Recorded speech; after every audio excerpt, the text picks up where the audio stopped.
جانشین خدا باشی اگر سنگدل و خشن باشید، چون خدا ارحم الراحمینه. در زمان پیامبر صلی الله علیه و سلم، پیامبر صلی الله علیه و سلم حسن و حسین رو میبوسید، دستار گردنشون می آورد، تو آغوششون میگذاشت. حتی زمانی که پیش نماز بود، وقتی به سجده میرفت، حسن و حسین رو کولش بازی میکردن، رو کتفش بالا می آمدن. زمانی که پیش نماز بود، تو نماز بود. اگر صدای گریه بچه‌ای در صف آخری که زنها تو صفهای آخر مسجد النبی نماز میخوندن همراه مرداشون پشت سر رسول الله صلی الله علیه و سلم، اگر صدای گریه طفلی را میشنید، نمازشو مختصر میخوند که اون مادر به طفلش برسد. اینقدر رحمت و شفقت داشت، خیرخواهی داشت. و این یکی از احادیث گوهربار رسول الله صلی الله علیه و سلم که میفرمایند کسی که به سالخوردگان ما احترام قائل نشه، لیس منا من لم یوقر کبیرنا و یرحم صغیرنا، از ما نیست، از امت من نیست کسی که به ریش سفیدا و سالخورده ها احترام قائل نشه، و از من و امت من نیست، من از او بری هستم، کسی که به نونهالان و اطفال مسلمین ترحم و شفقت نداشته باشه. نبی رحمت و شفقت بود، چون این نبی نماینده ربی بود که رحمتش از عذابش سبقت گرفته. ارحم الراحمین، الرحمن، الرحیم.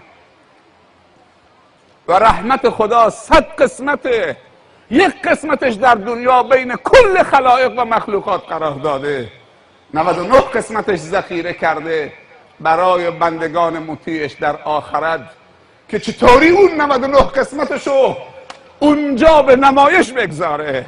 بدوی صحرانشینی بود، دید که پیامبر صلی الله علیه وسلم چطوری این نوهاشو میبوسه، بوسه میزنه، نوازش میکنه. بعد طاقتش نداد و گفت یا رسول الله تو بچه های کوچیکو میبوسی؟ گفت بله چرا نبوسم؟ گفت ولی من 10 تا بچه بزرگ کردم، یادم نیست وقتی یکی از اینها را بوسیده باشم. رسول الله پریشان شد، چه داره میگه این انسان؟ گفت اگر خدا رحمت و شفقت رو از دل تو بیرون کشیده من چه کارت کنم؟ من لا یرحم لا یرحم، کسی که رحم نکنه رحم نمیشه. یکی از صفات مؤمنینی که جانشین خدان باید تراحم باشه.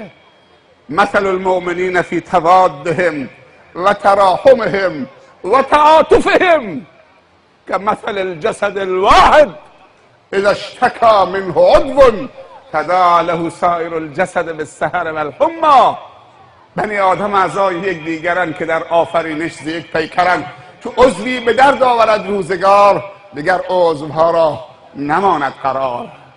جوانای ما که رو سنگ و گل نشستن برای شنیدن کلام خدا، این همه تواضع دارن، نباید رحمشون بکنیم؟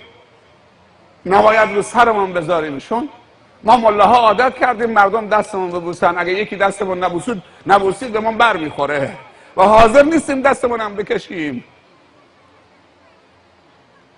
اینها نباید بر پیشانشون بوسه بزنیم، اینا امید ما هستن و زینت دنیا و آخرت ما هستن. همین جوانای خوب، فرزند صالح گلی از گلهای بهشته، غیر از این نمیشه تعبیر کرد. فرزند صالح واقعا گلی از گلهای بهشته. حالا این گل غنچه هست، حاضریم با همدیگه شکوفا بکنیم تا معطر بشه؟ شکوفا کردن گلهای غنچه چطوریه؟ شکوفا کردن گلهای غنچه بستان محمد صلی الله علیه وسلم چطوری شکوفا بشن؟ انگیزه ایمان، انگیزه اخلاق، انگیزه طهارت، انگیزه حجاب، انگیزه علم، انگیزه دین، انگیزه خوبی در اونها ایجاد بکنی. این گلها الان غنچه ان، شاید رنگ دارن ولی بو ندارن. اونها را با علم شکوفا بکنیم، اونها را با ایمان و اخلاق شکوفا بکنیم.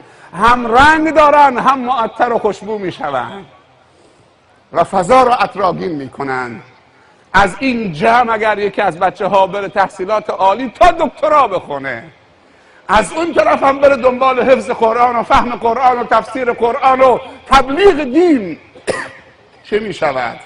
کسی می تواند جانشین خدا باشد که رحیم باشد، صبور باشد، حکیم باشد، علیم باشد، خیرخواه باشد، مهربان باشد.